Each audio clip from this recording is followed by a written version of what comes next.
You just think the government's just batting 1,000 and telling us the whole truth? That's a strong stance to take.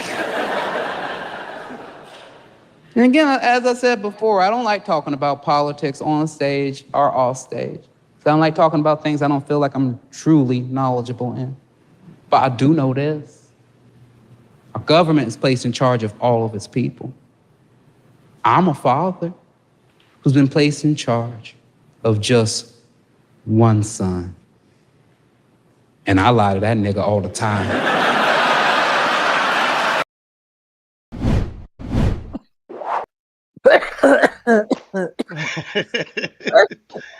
Welcome to Everything Is. Welcome to Everything Is.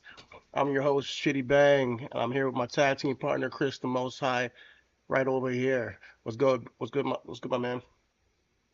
Oh man, I'm chilling, brother. That boy Ron funny as a mug, boy.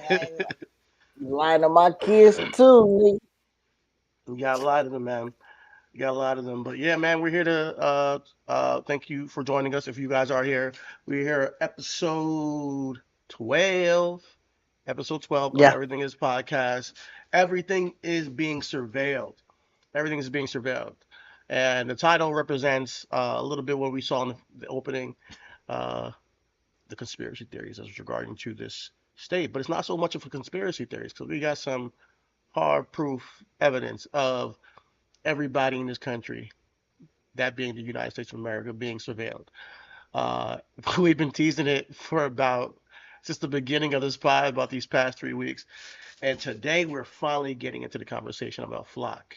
And if you haven't heard about Flock, you're gonna be you're in for something tonight. We're gonna introduce that to you. yeah, man.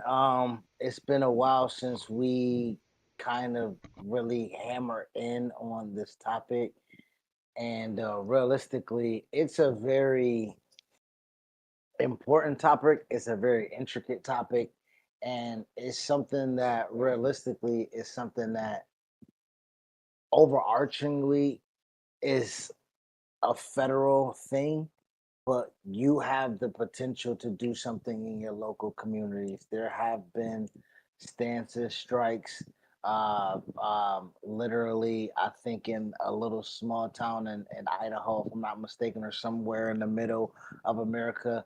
18 people who was selected to represent their constituents was voted out. They city saying, "Get up out of here. If you not doing what's best for us, we don't want you." And it's all based off flat camera. So I got a little video here from the creator of dflock.org, who's actually been in a little tiff back and forth with the creator of Flock. The creator of Flock called him a damn near a terrorist group, essentially. Yeah, he called him uh, a domestic terrorist essentially. But I let me if you don't know what Flock is, I just want to just explain what it is. Excuse me. Flock refers to Flock Safety. It's a major public safety technology company that builds a nationwide surveillance network used by police departments, neighborhoods, and private businesses. So, Flock's, Flock Safety operates a network of solar powered cameras and investigative software primarily used to track vehicles to prevent crime. You know, so they read your license plate, and it puts you in a searchable database, and it also has other You're, tools you're that spoiling. You're spoiling the video. I just want to explain what it was so people understand what we are dealing with before we go into the video. But I'm not here to do any spoilers. Let's get right to it. Let's get right to it, brother. All right, here we go. And three, two, hit and play. Hold up. Asking this council to cancel the city's contract with Flock Safety and remove the cameras that have been deployed throughout our city. Our website is dflock-corona.org. I'm here because new Flock cameras were recently installed between my home and my daughter's school. So now every time I make that drive, my family is being photographed and logged into a giant corporate database. I want to be clear what these cameras actually are, and I say that with somebody with 20 years of experience in IT. Hey, can you hear me? I think your In the audio country. went out. I'm not speculating on how It's this back technology now. works. Can you rewind it a little bit? I muted myself, but when I mute myself, does it Yeah, mute yeah, the you can keep audio? it up. We're good now. We're good now with that. You don't have to Okay. do that. Yeah, Okay. All right. Bet. because we're getting you and the audio from the Discord. Okay. Okay. All right. Here we go. I'm gonna Actually, give rewind it me a couple. 1 second. Let me resize this thing before you restart this joint. Okay. There we go. All right. Ready?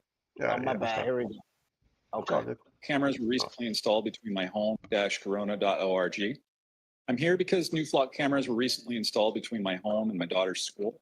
So now every time I make that drive, my family's being photographed and logged into a giant corporate database. I want to be clear what these cameras actually are, and I say that with somebody with 20 years of experience in IT. I've served as the chief network architect for Fortune 500 companies. I've designed data centers, and today I work on cloud infrastructure for one of the largest loan origination companies in the country. I'm not speculating on how this technology works. I've read their patents, and I know how it works. Flock advertises these cameras as simple license plate readers. Their own patents tell a different story. They're AI-powered surveillance machines that capture every passing vehicle and person and transmit that data to a private corporate cloud, making it queryable by a multitude of state and federal agencies. The city of Corona does not control that database, and Corona residents have no public record rights against a private company's servers. So let's stop it right there for just a quick moment, as we have the um as we have the title saying everything is being surveillance, and as Chidi kind of talked about what flock camera is, to put the two together, it's being propagandated on as, hey, we're reading license plates and we're trying to prevent crime. First of all, you can't prevent crime by reading the license plate. That is not that's not plausible. Yeah, if That's somebody not pulls out a that's gun and not shoots somebody, or an accident happens, somebody runs somebody over, it's happened. that yeah, and nothing that a camera captures can stop some, like, police officers already have scanners on the car. You know what I'm saying? Like, they already can, as you drive by, they can scan, they can read the license plate, they can look at the registration, they can see if it's insured, they can see who owns the vehicle, who it's registered to, if that person has a warrant, or if that person, like, they already have this surveillance. So what does this have to do? At first, excuse me, at first I heard about these cameras in Walmart, in the Walmart parking lot. And if you've ever been in a Walmart, you already know everywhere you look and turn, there is a camera. There is a camera in Walmart. And so much shoplifting has happened in Walmart that they lose. So the cameras were now again placed in the parking lot to kind of foresee recognizable people coming in and out who's known to steal or whatever the case may be. That's how I originally heard about these cameras. But then when I'm seeing them at the gas stations, when I'm seeing flock cameras that are installed on your on the light the traffic lights, when you're driving on the highway and you just see solar panel fucking cameras right there catching you on the mile mark, that is what is happening now. If you go through a toll booth, it's they have worked this in life so much that now you can't really fight against it. Um, I feel like a lot of people are going to look at this like, well, if you're not doing anything wrong, what's the problem, right? And I think that's a naive way to look at this, you know. Um, there's a lot of problems with this. I remember me and you talked about this a couple of weeks ago, or maybe a couple months ago at this point, or maybe a month ago or so. And I was like, yo, so they're putting this stuff onto a police database, right? Hmm. And any police officer can access this, right? The So city let's and federal agencies can city access it. and Yep. federal agents can access this, right? Yep. So let's say a police officer or a federal agent has a grudge against somebody. Let's say they just went Yep. through a divorce, right? And they just haven't gotten over it. And their baby mom moved because there were domestic violence, and they maybe didn't charge the guy or they didn't, go to the police about it. They just moved away. He can go in there, find her, and do something to her or just completely stalk her. Um, these are things that really cause an issue when people have access to every bit of information. And this is the minuscule dangers of that. Um, every passing vehicle, tracking location, date, time, and millions of innocent citizens without probable cause are being logged in here without any judicial warrants. This it causes a problem. It causes a definite problem for just your data to be, you know, taken. They'll know exactly what you're doing every step of the day. Whether you're cheating on your wife or husband, they'll know whether you take your kids to school, where your kids go to school, what route you take. They'll know where you go for church and worship. So you can target certain religions if you wanted to, and they'll know if you were at a protest. So even if the government is doing something wrong, and the people have used their freedom of speech to protest something, they'll be able to track every single person at the protest, then pull them over on some, hey man, you were speeding, and put them in jail, or some nonsense. We're, this combined with the data centers conversation and us losing the water is like those dystopian movies that we always talked about and feared, where we are struggling for the resources and we're fighting over the resources, but at the same time, we're technologically advanced. We're in a complete surveillance state, and the government knows exactly who you are, so you can't do anything. So it becomes in this, land of the free, home of the brave. You can't be free nor brave, or else you are at risk for being targeted and apprehended essentially, because you can't trust every government or federal agent or police officer to be have the right moral reasons and use this technology the right way. It's just human error is going to be a thing, and human, not even error, intentional human misuse. Well, I mean, to that point, I mean, this goes back to what we were talking about in consequence of Donald Trump and how when you say I don't want to vote in fear, right? Um, all our conversations are continuity and connection.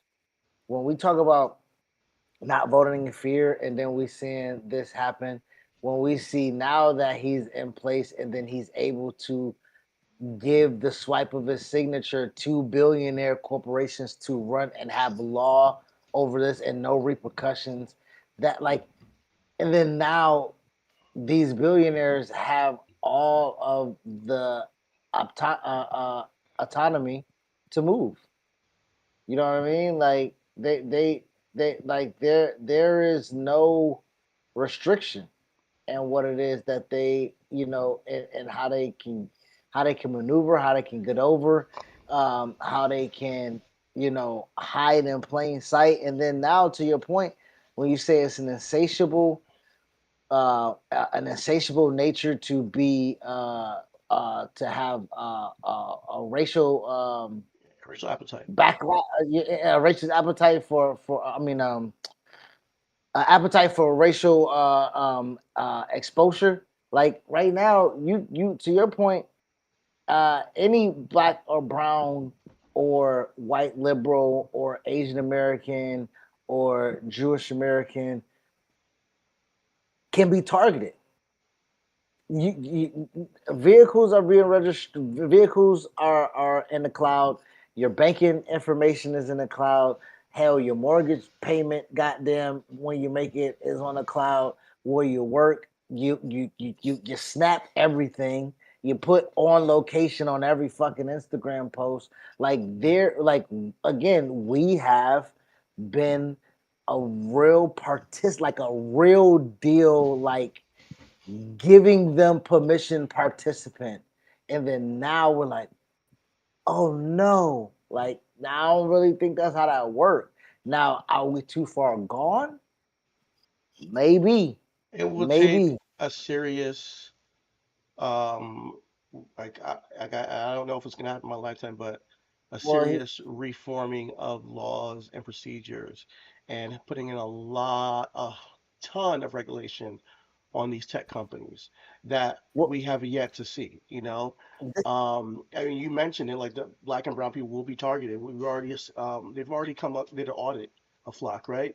And it revealed that local agencies frequently share their databases with federal agencies such as ICE and Homeland Security, creating a loophole that bypasses local sanctuary laws and oversight. So this is bypassing all laws, all oversight.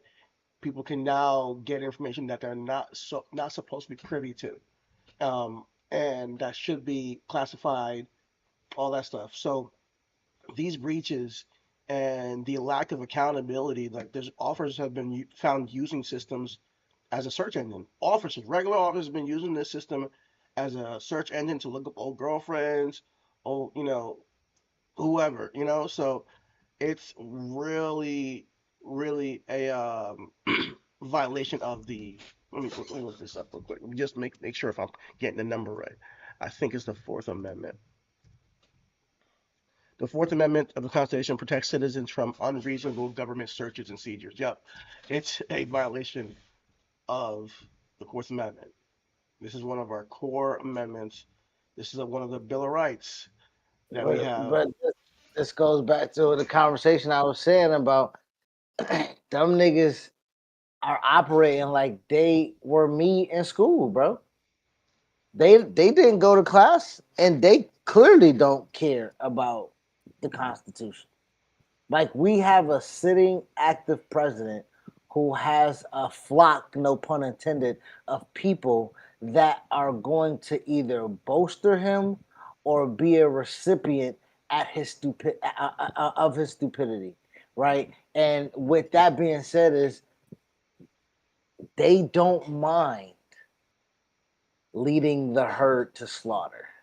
And that's the problem. Yeah, You know, yeah, they don't mind. So with this, the rest, I have a few more moments in this video that I want to share with you. But I do want to say that D Flock, this guy right here that we're watching, D Flock D Flock is has actually an app on Google Play, and it's a route evasion, and it allows drivers to generate alternative routes that are deliberately avoiding the flock hotspots within their community. And this gives everyday citizens with a way to kind of opt out if they have the ability okay. to. But God D bless them. Flock is D Flock is something that he has been community driven, trying to kind of like get this up and running too. It's crowdsourcing to push back. They want transparency of these systems because the hidden and unchecked data collection. For what? For who? For why? And we really, as we're stepping into like real deal adulthood, paying taxes, paying mortgages, going to goddamn PTO meetings, city councils, we're fucking talking about mayoral elections, like things that you we feel kind of behind about, but at the same time on time about, because the cognitive knowledge that we're receiving is is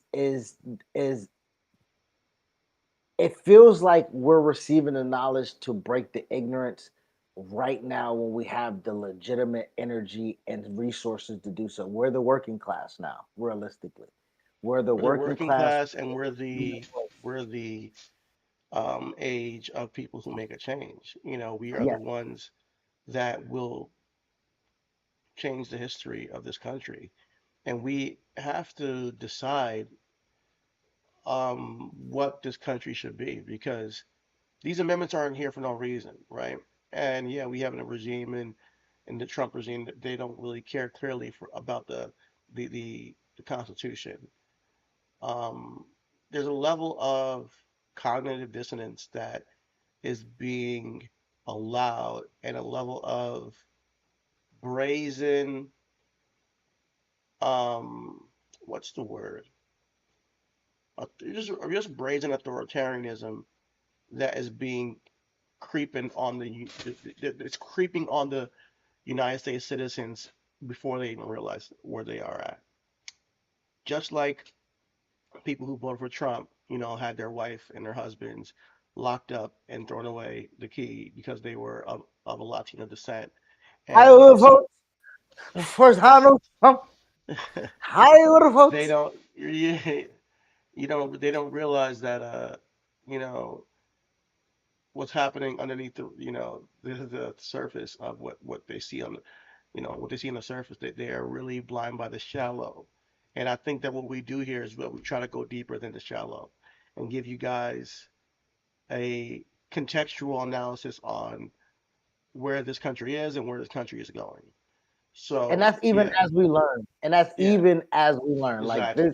this information, these videos, these topics are on our real life timelines that we're sending back and forth to one another Yeah. in text. So like as we are breaking the stereotype of And breaking ignorance our is bliss. ignorance, yeah, we want to share that, and Exactly. take Exactly. y'all on the journey if y'all willing to come. All right, so I got a couple more minutes, and then we can kind of then bring a synopsis to the conversation of what we can I don't do even and where want to we bring go a from there. synopsis. I want to keep talking about this. Actually, go ahead. All I right. want to do some research. I want to really find out who's behind this. But go ahead. Oh, I got that. I got that All leading right, up. So I boom. got the. We all right. Let's go. Let's tee it up. Our daily movements are being harvested by a $7.5 billion corporation that only answers to venture capital investors, not to us. Flock did not reach that valuation on their per camera subscription fees. That math doesn't add up. The city council should also understand who they're doing business with. Flock's CEO was asked whether the company had any federal contracts. He said no, that was a lie. Public records revealed that Flock had been secretly running a pilot program giving the U.S. Border Patrol access to local police camera data without the knowledge of the cities that paid for the cameras. Now consider who's behind the company and where your data flows. Flock integrates directly with Palantir, a data fusion platform with a $30 million contract with ICE. Peter Thiel, the founder of Palantir, is also one of Flock's primary investors. These are not separate companies with separate agendas. They're connected actors that are building a connected infrastructure. Palantir's own CEO stated publicly just this month that his technology is being used as a political instrument designed to reduce the political power of certain voters. And that's the ecosystem that our Corona cameras are feeding into. We're not anti-police at all. We're against mass surveillance of innocent residents by a company with a documented record of deception, built by investors with a stated political agenda. We're asking the city council to start auditing the queries made against Flock's database to disclose any data sharing agreements and to take a vote to cancel the Flock safety contract. All right, so that was the end of the video, and with that conversation, I wanted to kind of then, move into, you know, who runs Flock, who owns Flock, who's the CEO of Flock. Garrett Langley is the primary creator, founder, and CEO of Flock Safety. He co-founded the company in 2017 along with Matt Fury and Paige Todd. Um, Langley was a Georgia Tech electrical engineering graduate, and he came up with the idea after a rash of property crimes and car break-ins at his own Atlanta neighborhood. Now, brother, brother, you live in Atlanta, okay? You ran to Atlanta, my nigga. All right, you gotta, you, you, you got, you gotta, gotta take what come with Atlanta, bro. You can't cut. So he goes to Atlanta. I'm pretty sure venture cap, Georgia Tech graduate. So he's in Georgia. He from that place. It ain't like he's like a migrant there. He might be, but he spent some time there. You know what I'm Hmm. saying? He lived there. So he sees a problem and Hmm. he decides that he's going to try to fix it. There's really no harm, no foul with that ideology, Yeah. realistically. So we're not going to go ahead and kill him for that. But what we then go into is that he found out that when he purchased when he looked into purchasing a professional automated license plate reader, which is what they have right there, it costs $25,000 per camera. So this guy and Fury and Todd, they teamed up and they built it, a solar power alternative. So they built a alternative so it was a marketing efficiency essentially, right? They wanted to purchase something, then probably sell it to the city, get a contract, make their money back, whatever the case may be. Which I mean, come on, I can't blame the guys. No, of I'm the course. you I'm know what not I'm blaming saying? anybody who's looking to see a problem, try to fix it, and use their brain to do that. This is great, if you're brilliant enough to do something and make something happen. However, the problem comes with how it's being used. I think we've seen The this problem story, comes in with how it got back. how it got back too. I'm looking into that right now, and How it how, got yeah, back. Yep. how it's being, who's in control. You got people that are funding this that might not have the best intentions. Capital But firms like Founders Founders Fund, Fund. and Matrix Partners. Those are two major venture capitalist firms. So if you can do me a quick research on now Founders Fund, you know what that sound like. You yeah, I'm sorry Sound to like the founding say. fathers, right? Hey, bro, little Proud Boy action there, cuh. You know what I'm Yeah, saying? yeah. But we've seen the same story with Facebook. It's an innocent technology company that blows up, right? And solves a huge problem of connectivity amongst excuse me, not child, amongst college students, and then expands to how you can contact your family and friends. And you can poke them. Remember the poke? You can be able to poke them. But now it's used to spread complete misinformation. It knows you know exactly where you live. You give me all your data, all your likes, all your interests, and then they go and sell it to people so they can sell you advertising, which is where we've gotten with Facebook. It's also but for Flock, it is also funded by a guy named Andreessen Horowitz. Um, oh, wait, hold up. It's a capital firm. Excuse me. Andreessen Horowitz is a capital firm.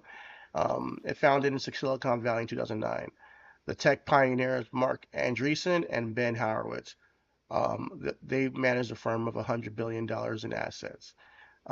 They invest in high tech startups, but they also are a pro tech political action group. They have super PACs that are just pro tech, and using that in the political space. Um, Key political candidates and committees that they supported are Donald Trump and MAGA, of course. And his co-founders has given $12 million to the Donald Trump super PAC. Mark Andreessen also serves on the President's Council of Advisors on Science and Technology. Trust linked to the founders have roughly 900,000 to the Republican National Committee, so RNC, and individually, Ben Horowitz heavily supports municipal policing. He has donated tens of millions of dollars in advance to drones, automated license plate readers, and a fleet of Tesla Cybertrucks directed to agencies like the Las Vegas Metropolitan Police Department. So they are heavily invested in the police state and are in the Republican National Convention and the Donald Trump administration. So these are the people that are behind and funding Flock. So although the gentleman who came up with the idea, um, Garrett Langley, solved the problem. When you get faced with that point, when you have the money in front of you to continue your company and your journey, then you are faced with who you team up with, and it becomes especially with this powerful of a technology, it's like you become a target for people who have a lot of money, who are very politically savvy, who want to then use your technology to control and bolster their power. Um, so just be aware of who's funding this project.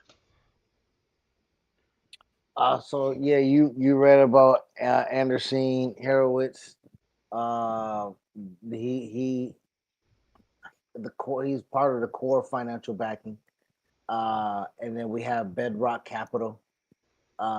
Bedrock Capital, early one of Flock's earliest institutional backers. And you have Green Oaks Capital, a global investment firm focused on technology infrastructure that's provided late stage growth capital. Like, so they just popping out the woodworks with this money. You have other, we talk about the Founders Fund. It's by Peter Thiel. I'm gonna look up who this guy Yes, Peter is. Thiel, man, who is the head of Peter Thiel. Palantir, and man, it's So it's a lot of evil shit when it so comes you got to.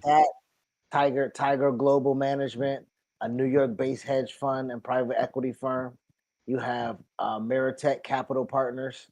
You have Matrix Partners again. What we talked about. They made their first multi-million-dollar seed injection in 2018, so they're fairly new. But they're a veteran venture capitalist firm who gave the first multi-million-dollar seed in 2018 to Flock. Is what I meant to say. I read that wrong. Um, Y Cabinator, the world's most famous startup accelerator. Like, so honestly, bro, this looks like we talk about plants, right? We talk about industry plants, music, we talk about culture plants, you know what I'm saying, or whatever the case may be. This guy probably was bred for this. Like Possibly too. we have no idea when we talk about the ability to have this idea and then have so much investment in you. You know what I'm saying? Like, Yeah, this goes back to what your fraternity is, who your daddy was, who your granddaddy was. Niggas might talk about some skull and bone shit. Like, we yeah, don't and know. and if the people say that they don't want this, they're going to be deemed as a terrorist of all things. They're a terrorist because they want to have some level of privacy in this country. It's absolutely absurd. Mind you, Flock private capitalists and initially, private equity firms are funding this. Flock We as initially, government, we can't have privacy, but they can have private money to exactly, fund it. exactly. Flock initially marketed itself as a tool to capture stolen vehicles. That was what it was. Because the dude, he solved the car thefts in Atlanta, and that's what it was marketed as. The technology has rapidly expanded to track people by physical description, clothing, color, audio, gunshot detection. The expansion increases the risk of algorithmic bias, false arrest, and deep community distrust, making municipal contracts political volatile for cities councils to renew. So municipal complex,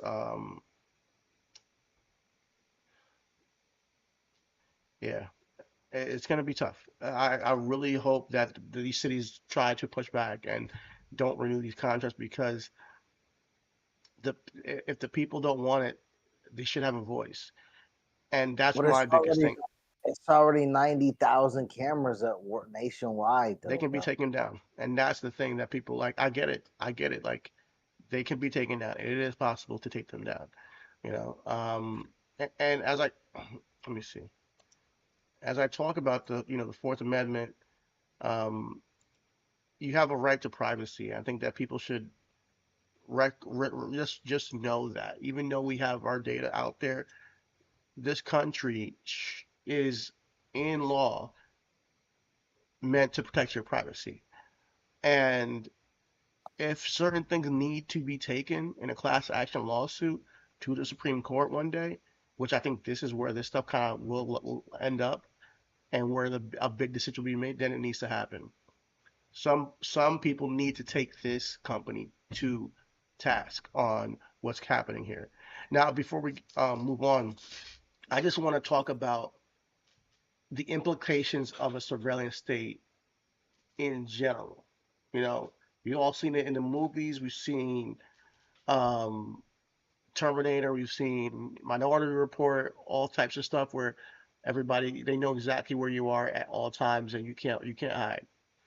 Um, so when localized technologies fuse into centralized state apparatus, a government shifts from policing specific crimes to tracking the entire population. The Mhm. systemic consequences of this transition are deep and historically proven. So, the number one cause, another one risk or concern, I should say, is the death of anonymity, which we've talked about, and pre-crime policing. So, in a surveillance state, the presumption of innocence is subtly replaced by continuous monitoring. So you might not have committed a crime, but just the monitoring, they'll say, okay, your trends and the way you think and what you're saying begs to believe that you fit a profile that you have an 85% chance of committing a crime as a domestic terrorist, or you have an 85% chance of you know I don't know, being a vandalism during a protest. That's what this is going to lean towards, and they'll Or they use can, their analytics and statistics to profile you, and then use that as justification to lock you up. Go ahead. I was gonna say, or not even to like to your point of they can look at your finances. They That can too. see like, like he has a 66% chance of robbing a store or robbing a bank or stealing from this store. Like they have that type of presumptual kind of. So now when you pull into Walmart and they know your bank account is low, and then you have the cameras watching you put shit in your cart, and they know you can't pay for it, so they know you about to steal something, so they get you at the door. That's the shit that's about to start Yeah, happening. You know you up what I'm and doing saying? the self checkout. Oh, that's gonna stop real quick. Only, But using but AI to they have that though. They have that now though, and carts. Some certain I can't remember what states. Some certain carts have like when you put something in it, it updates the tab on the cart on the screen on the cart. So like you put cereal in it, it's 4.19, milk in there, and then 3.19, and then it'll add it up. And then when you take the milk out, it'll go back to 4.19. When you put two pieces of candy in there, it'll go from a nickel. Like they have that shit now. What's Amazon, your where you phone did can that? walk in and just walk in and it your what you walk in as a wallet and like you know what I mean, and You're it's walking in and not as a human being anymore. You're walking in as a digital profile. That's yes, it. You know, yes, you're yes. walking in as a digital profile, and it says it will start to use AI to spot anomalous behavior. Means citizens can become a police target simply for acting outside of a Of the mathematical normal, dictated yeah. norm. Yeah, that's crazy. That's crazy, guys. That's crazy. All right. Number two, the chilling effect on free speech and assembly. When citizens know the government logs every protest they attend, every church they visit, every political meeting they drive to, they naturally change their behavior. This creates a chilling effect where people self censor, stop organizing, and withdraw from civil advocacy out of fear for future retaliation and algorithmic blacklisting. Whew! Algorithmic blacklisting, guys. This was what we're at risk of. I'm going to actually want to dive into that a little bit more. Um, Yeah, AI powered cameras can disproportionately flag movement patterns, and especially in low income neighborhoods and communities, amplifying bias policing. Like this shit is like studied. You know what I mean? Like right now, you know what I'm saying? Like this shit is something that people are legitimately trying to. But to your point mhm. about what you're saying, we have a.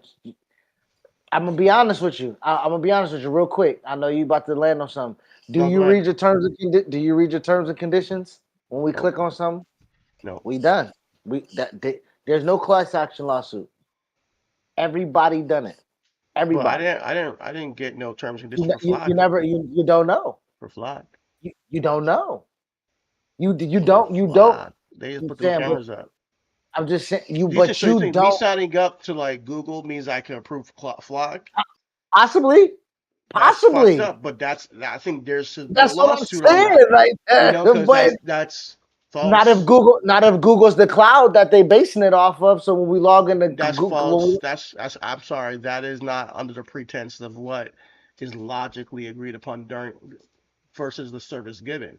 So I'm just saying, flock, if that's what's happening, there's a lawsuit also in that, where people can put you together a think class. so? So just because you sign something under the pretense that you're signing up for this service does not mean that you're saying, oh, yeah, I'm signing Not up to get myself surveilled. no, not only, but that's what I'm saying, Chidi. Like, hear me out.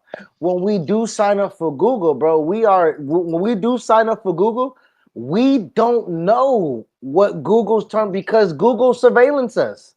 Google Maps, Google Timeline, No, no, Google no, you're right. Photos. You're right. I So get you. Google literally has the flock because Google like No, I hear you. I hear you. But there are two different companies. Is my point. If you're signing up for one company and they say, hey, they signed up, they approved us, so now we're going to approve you because they approved us, it's but not going to work I'm in not the court saying of law. specifically for. I'm not saying specifically, but you're like for flock. We could have No, signed no, our no. life away through any terms and condition because we don't read them. That's all I was saying. No, no, So you have a when point, we, 100%, 100%.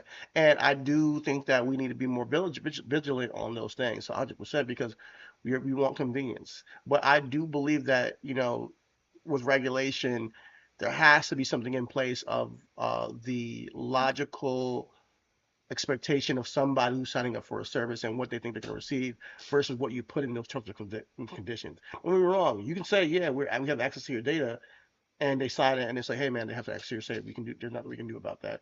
But saying that we have access to your data and we can sell it is a whole different thing. So but that's what these tech companies and these Googles. That's I think that's why they have the ability and the licensing to wiggle their way and buy it. When we sign, and that's my point. When we sign in and we don't know what a cloud is. We don't know it's a what server. Google Yeah. right. But what I'm saying is when we give our stuff to Google, we have the pretense that they don't sell it, but when they get a breach, right? When they have a breach in Google, that breach now, do can we sue Google for If they say they're going to the? protect us, yes. If they say they're going to, if in their terms of service it says that it's going to be that we are protecting and we have, So I hear you with then the yes, you class can action. sue for that. So now this is now where the Ron Funches logical brain comes in. Donald Trump sued his own IRS for $10 billion for his own DOJ to give him a $1 billion settlement that for. We did not sign up for that terms and conditioning, Chi.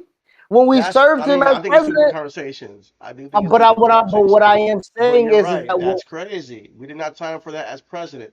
But it wasn't a terms and conditions thing. It's this nigga just doing some fuck shit because he's president and he can. And he's getting it and but what I'm he's saying over is abusing his power. Google can have a breach, sell, and then settle to us for the fucking data that they for the pennies on the data they sold in the black market. I'm not saying that that's not 100%. logical.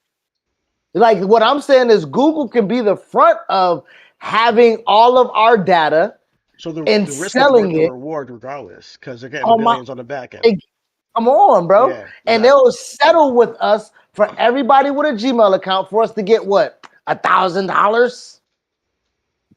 You know what I'm saying? Like really, Even if it's 100,000, we got you. even if it's 100,000 for everybody that has a Gmail, my nigga, you still gonna keep it. You're not moving over to a Proton because we tried to do it. Like you're going to take and once you do that, you accepted the settlement, you accepted the breach, and then you continue what the fuck they're gonna do. That's really how that works. Do you think that we can do a class action lawsuit for the Proton thing? Like, we can't use the service of YouTube without a Gmail, being that yeah, they're run by the same company, but it's like a kind of a monopoly. If you're forcing us to use Gmail account for YouTube to get content out, maybe there is a lawsuit there where we're like, hey, we don't want to use Gmail, but we want to use the service of YouTube, but you're kind of a monopoly because there is no other video sources that are kind of available to get our content out the way I, that I I that's I set. think if we're going to discuss that, we shouldn't do it on their platform. I think we I think we should have that conversation off camera and let's move on you're to the you're right. NFL. You're no, you're right. I just want to break down a If little they before we tracking go. us clearly, then in the Yeah, third verse. I'm If just saying, this is that how things work? I'm not even saying I'm going to do it, guys. I'm just talking.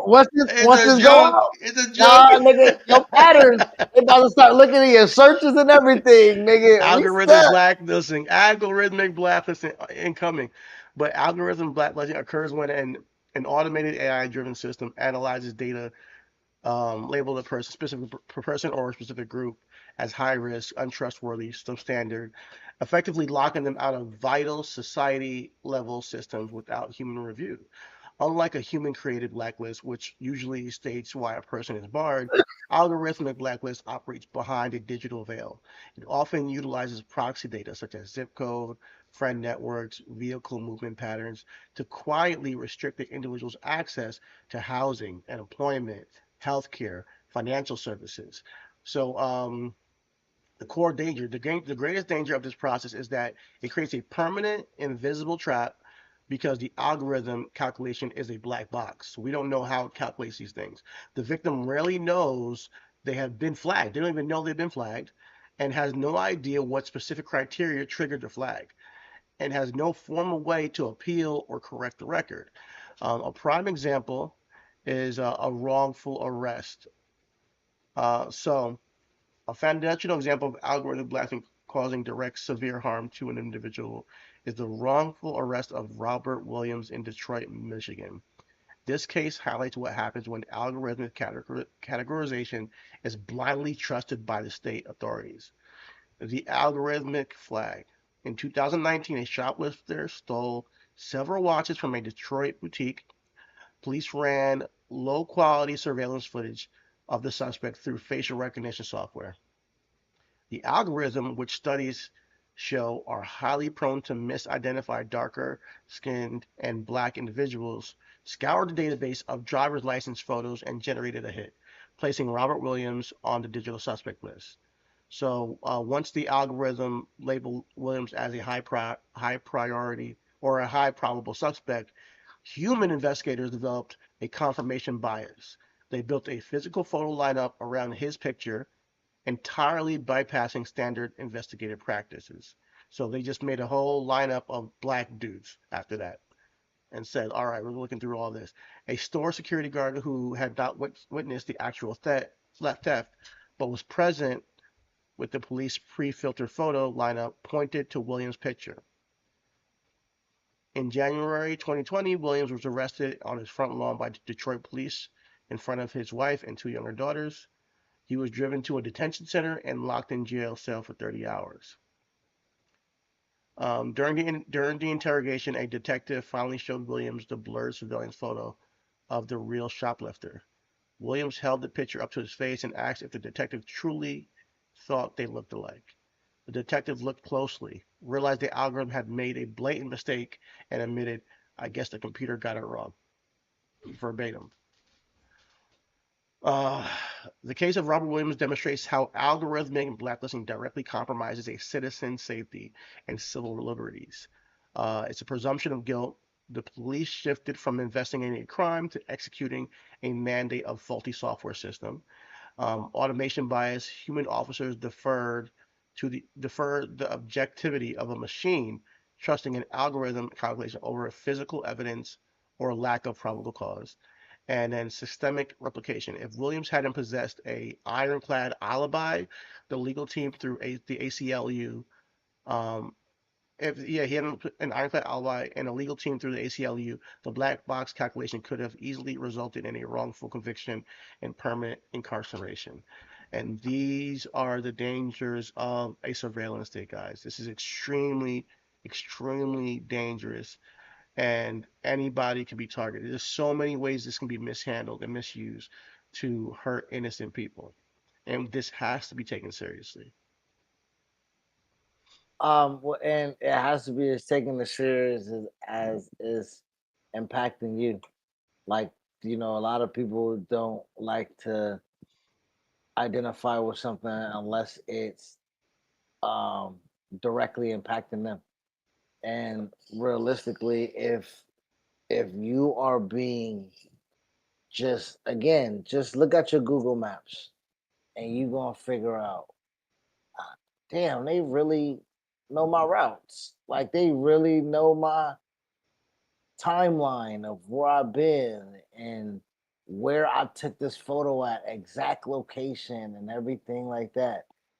And then take it and extrapolate that and just take that a step further, and the consent for a placement of flock cameras was bypassed by individuals entirely because the framework of it was due to being on public roads and thoroughfares. So they didn't have to ask Mm, for our consent, right? that's So a problem. As a violation of the Fourth Amendment.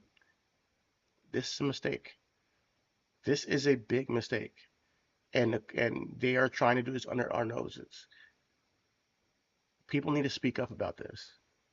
People need to yeah, talk about this more often, and I'm glad you brought it to my attention. I really am. This is a huge. It might be the most blatant, biggest violation of the Fourth Amendment that we've ever seen. Like we talk about this AI stuff, this technology stuff. Oh, the future is now and all this stuff. And I'm a big tech guy myself, man. I'm a computer scientist myself. But man, guys, there's so many dangers of advancing technology at this pace and not having regulation. If they advanced fucking oil refineries and we would have no trees, no minerals. Like if they didn't have any regulation, advance all that stuff, the technologies of cars and railroads and all that stuff, without regulation, we would be living in a complete shit show right now, where there's pollution everywhere, and the country probably wouldn't even be where it is today.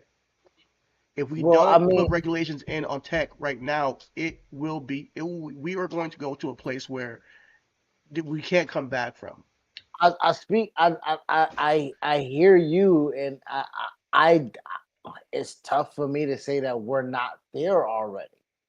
It's tough for me to say that, Chidi, to like really look you in the face and tell you that when when when flock safety operates on a business to business or a business to government business model. Do you know that? They Yes. operate from a business to government model, bro.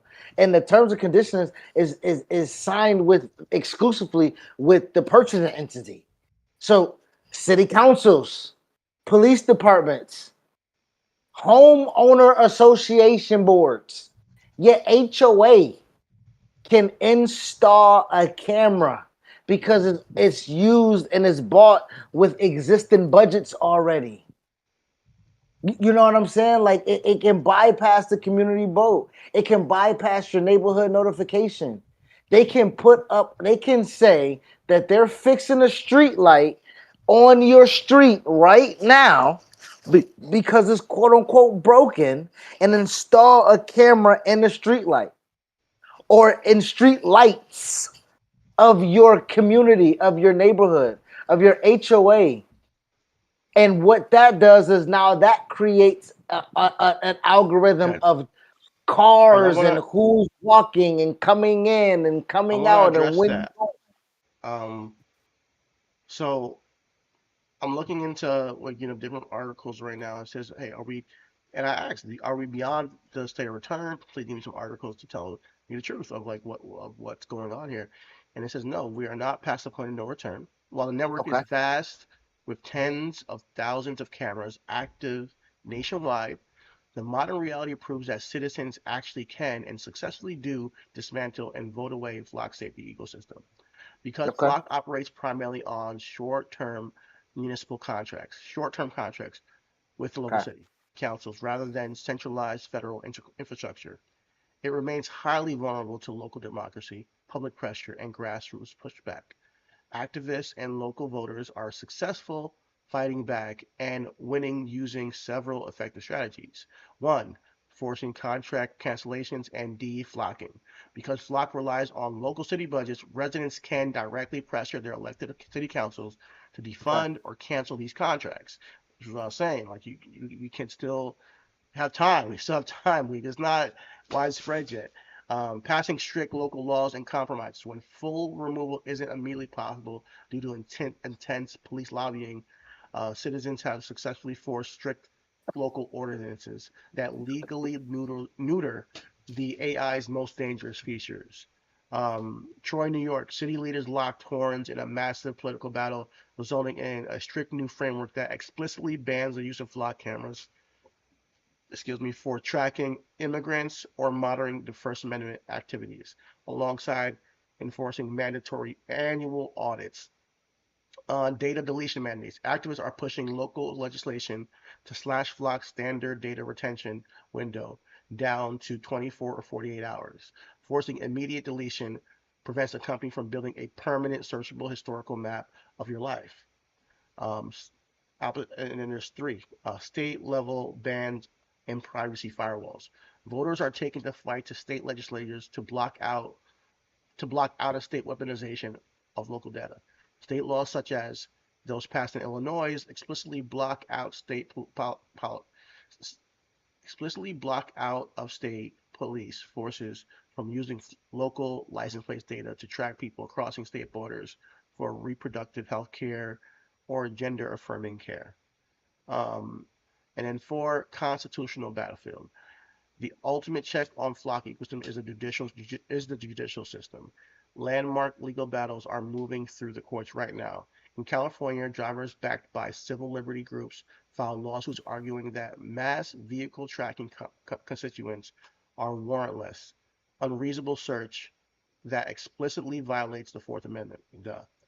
If the higher court rules that sweeping public if a higher court rules that sweeping public ALPR data collection requires a judicial warrant for every search, Flock business model for selling an open, unregulated national database will functionally collapse overnight. Bottom line, surveillance technology feels permanent because it relies on voter apathy. It expands quietly in the backroom city council meetings where nobody's paying attention. The moment citizens show up to town halls, demand to see contracts, and threaten to vote out city council members who authorize warrantless tracking, the infrastructure crumbles. It is entirely possible to dismantle, and it just requires continuous local oversight. So we're not out the woods yet, guys. So that's a great way to punctuate. That's a great way to punctuate a clip so we can motherfucker make that. Sometimes we be me and you be running and stepping over each other like, God damn, that was a clip. Good shit. That's a clip right there. Yeah. Especially with these conversations, I want to like kind of like you know put it all together, my thought process, because it's important that we get the full picture. And I get like you have certain things you're worried about or you want to jump in and hear and say something. But um, yeah, I want the audience and us to understand the full gravity of things. And I do have a little bit of hope after reading this, that it's not, beyond repair, all the billions in the It's world. close Uh, to it, but it's close to it, but it's not there yet, yeah, which it's is not there yet. And there's already movements going right now that are pushing back against it. So hopefully this becomes a bigger national conversation than it is right now. And hopefully we're a part of that. come on, nigga. We trying to educate the ignorance on this motherfucker. Everything. Come on. Everything is, baby. Everything. Listen, everything is, man, where we talk about everything that fucking matters. And one thing you're not going to see, because it's also being suppressed, is what's going on in Florida as it comes to the Rooney Rule in the NFL. So there has been a subpoena to the NFL that requires a investigation on the hiring practices of the NFL, and they're saying that they're doing it race based, which is, you know what? Let's just go ahead and watch this video first. This morning, a legal fight playing out in the NFL. Florida's Attorney General has issued an investigative subpoena to the league, claiming its diversity hiring practices violate state law. The dispute centers on the NFL's so-called Rooney Rule. The policy has required teams to interview external candidates who are persons of color and or Hold on women. a second. I want you to do me a favor. Can you check Twitch? Can you put your headphones in and check if you can hear this video? I'm gonna Uh, rewind it. okay, hold on. Let me go. Let me go. All right. I'm gonna mute me on Discord and then just play it.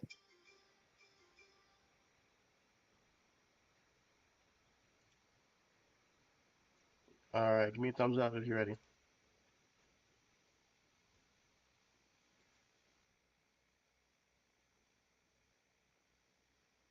Can you hear it?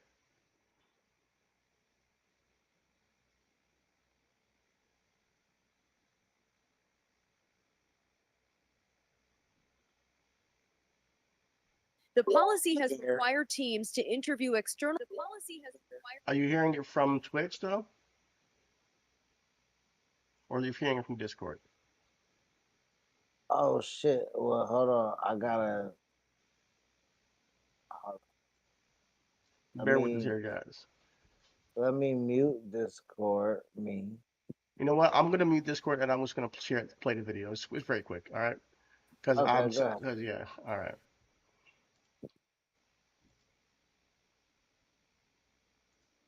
This morning, a legal fight playing out in the NFL.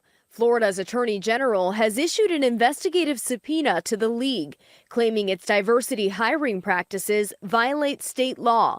The dispute centers on the NFL's so-called Rooney Rule. The policy has required teams to interview external candidates who are persons of color and or women for top coaching and executive positions.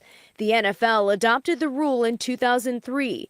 Nobody is forced to hire you. What they're forced to do is interview minority candidates so you know that qualified candidates don't have this proverbial glass ceiling hovering over them. Back in March, Florida Attorney General James Uthmeier threatened possible legal action against the NFL unless it suspended the rule, arguing it unlawfully uses race and gender as factors in employment decisions. The move prompted the league to revise parts of the policy, saying it expands the pool of candidates considered, adding final hiring decisions remain with each club. The NFL also previously ended a mandate that all 32 teams hire a minority coach as an offensive assistant. Well, if you don't know what the Rooney Rule, that explains it. Me and Chris, we're huge NFL fans, so we knew what this rule was. It's been discussed for years. But what we don't see is on ESPN it being discussed anymore, for obvious reasons. The NFL has now bought 10% of the ESPN. So with any type of NFL conversation that is questionable never gets discussed on the national level on ESPN anymore. So it's our duty to come over here and bring the news to you. Um, I wanna I'm just gonna say this. As we're in this era, this is par for the course. Um, I want to look into a little bit of who is causing this to happen because they're saying that they put in for the subpoena, but also today the NFL literally today the NFL has now approved that they're going to be cooperating with the subpoena and going through an audit of the whole Rooney Rule. All right, they're not trying to upend it. The NFL is defending the Rooney Rule at the point in time. Here it says that uh sorry.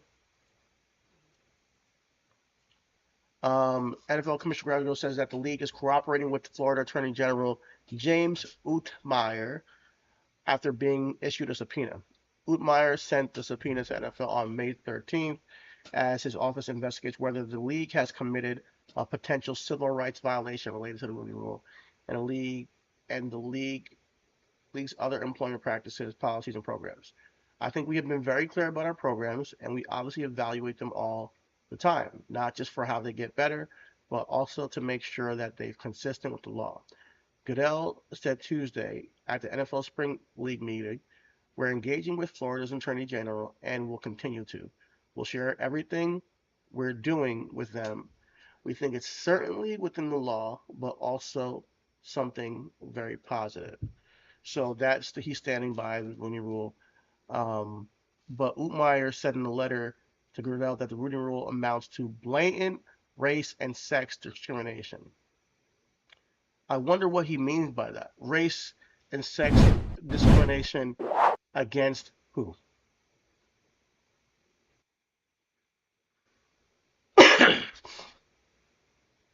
How many coaches in the league are white men right now? Let's just look it up.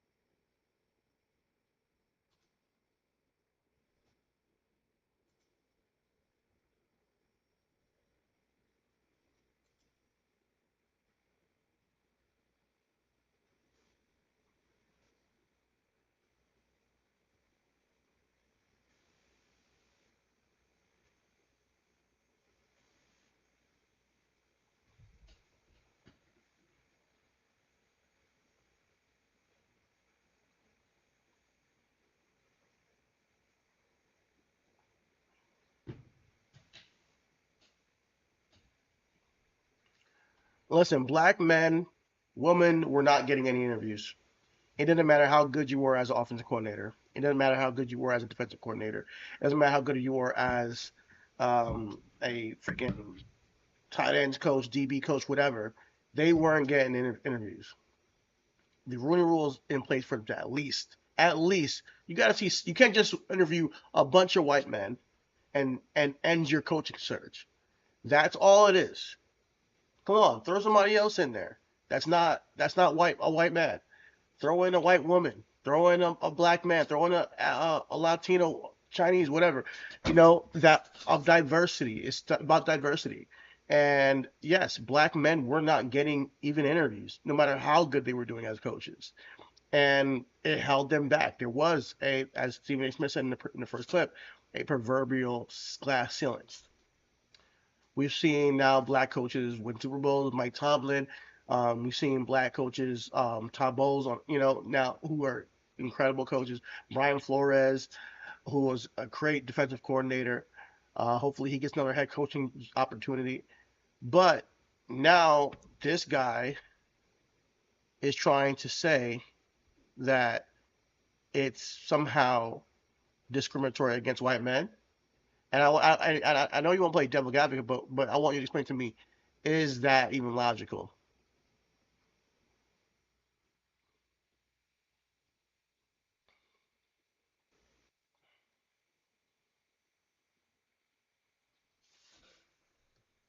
No, it's not.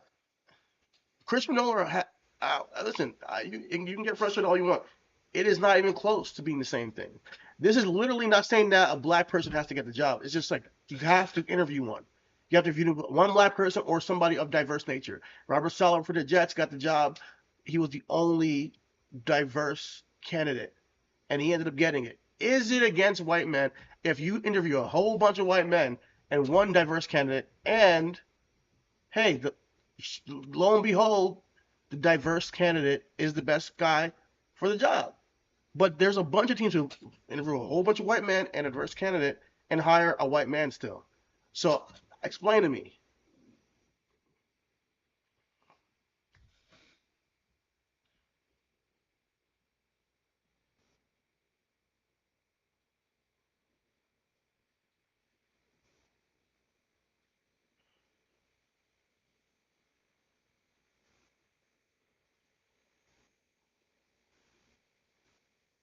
What did you? That's the word though. You said hire,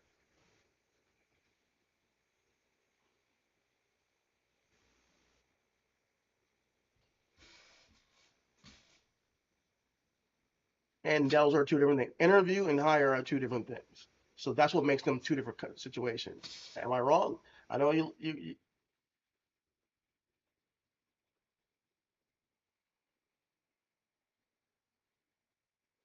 No, it's not. It's not the same thing. I do think that is a big distinction to say that, hey, you have to interview somebody. It doesn't mean you have to hire them.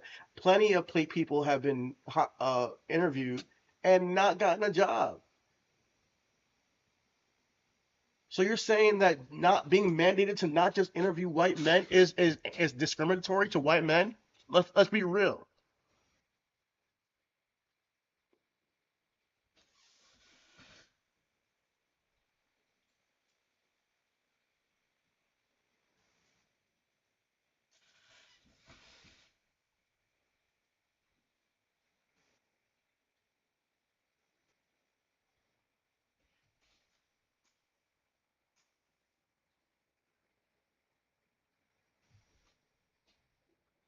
And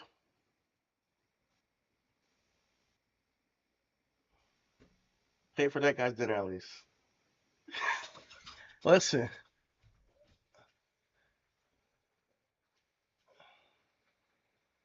but that's the reason why the rule is in place though. Because maybe Steve Wills comes there and he says something that says maybe we second guess this thing. Maybe we should consider him because of this the way he's looking at things. At least you know after you've seen him, hey, all right, we don't want that. Or granted, yes, some people are just a Rooney Rule obligation, but at the same time, at least there's, but we have seen people get hired that are black and diverse than hasn't been before previously.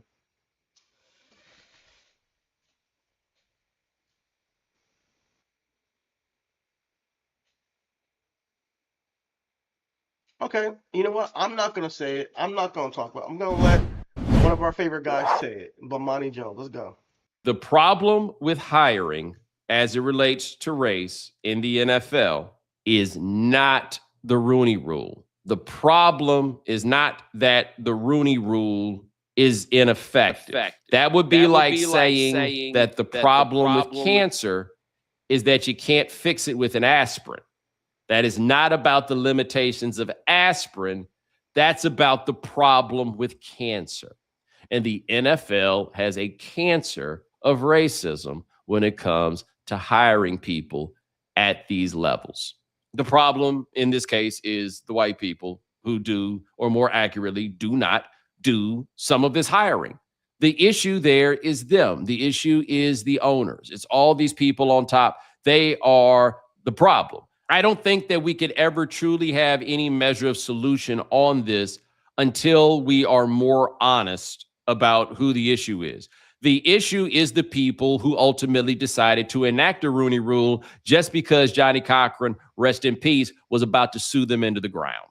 When it comes to progress in the presence of racism, it is not me and my people who need to make progress. It is white people that need to make progress. It is not us who created these circumstances. It is them who created these circumstances, and they are the ones that need to do better. And as I say every year about this, the biggest winner from the Rooney Rule and breaking down those barriers of racism would be the white people.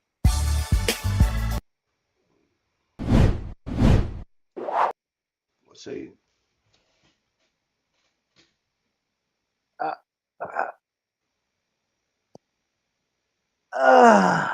I,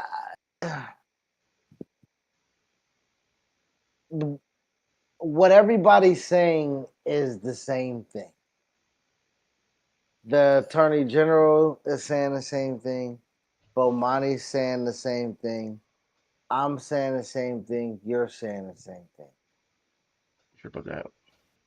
The What is that statement, though? I want to say, what is that statement? the statement is white men are beneficial of the Rooney Rule more than anything. So to eliminate the Rooney Rule or to keep the Rooney Rule, I don't know if it will make the difference. I mean, interviewing someone, you just said it, interviewing someone is not the same as hiring. So if you made the argument like, well, you might bring in somebody and he might blow you away. Well, we talk about Woody Johnson all the time as being one of the people who is similarly like James Dolan. You hate the motherfucker guts, but he'll hire a black coach. Like it. There are things that come with a minority breaking through and being hired. We have 32 teams in the NFL right now. I don't even know if we have one handful of black head coaches right now. With the Rooney Rule being in place I'm 37, so I'm going to give it 40 years. It's been in place 40 years. Now, you did say we have black head coaches that have won Super Bowls, just like we have black quarterbacks who have won Super Bowls. We have black quarterbacks that have become MVPs. That used to be a thing. Can a black quarterback handle being at the head of the team? What it takes, like Bomani was saying, and like we've always said, we had a show that was just saying everything is racism. I can't necessarily really be mad, just me, at Stephen Ross wanting to hire somebody from his ilk.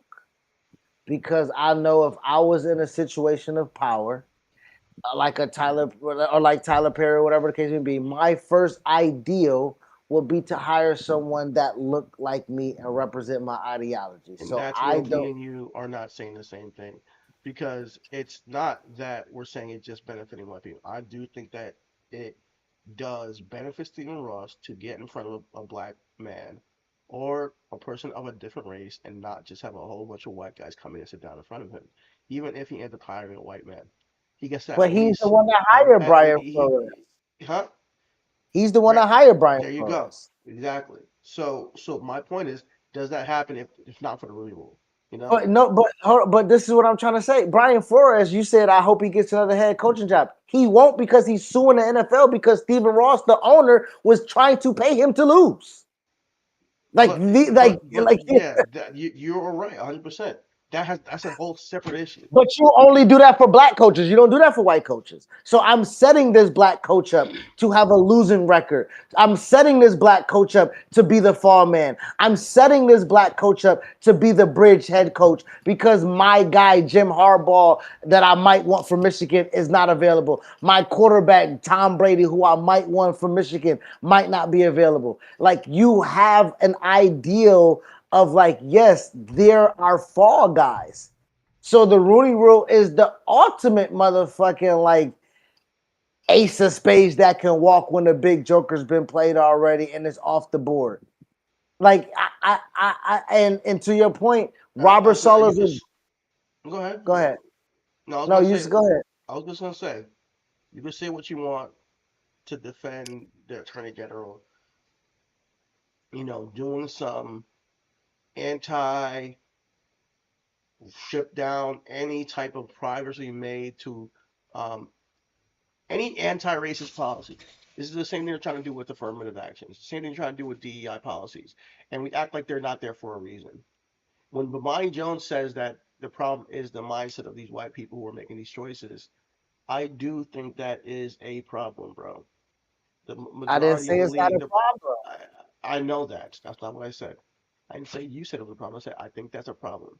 So if we're gonna agree that this is a problem, then we should agree that if there's anything that we could put in place to encourage the breaking down of those preconceived notions, those prejudices, that then it should stick around. Anything, even I if mean, you have to sit in front of a black man and discuss football for, an but that hour demeans the black, every but that year, demeans the even black every man. year, I don't think it That does. I think yes, it even if you have to do that every year to sit down with a guy for an hour to discuss football, you are getting to meet and understand a guy's way of thinking. Granted, GD, that's listen, super. people are getting jobs after these interviews. You can't just say that just to me. Some Ooh, people have gone. ooh, People, ooh, I just mentioned Todd ooh. Bowles has a job. I have a black coach in Aaron Glenn. There's a ton of coaches who are getting jobs. Brian Flores, these are even the coordinators are getting jobs. Look at homeboy in Ne- Texas. who's I the know, black offensive coordinator? Who's the black offensive coordinator? huh? But besides Byron Leftwich, who's the black offensive coordinator besides Byron Leftwich? What's your point?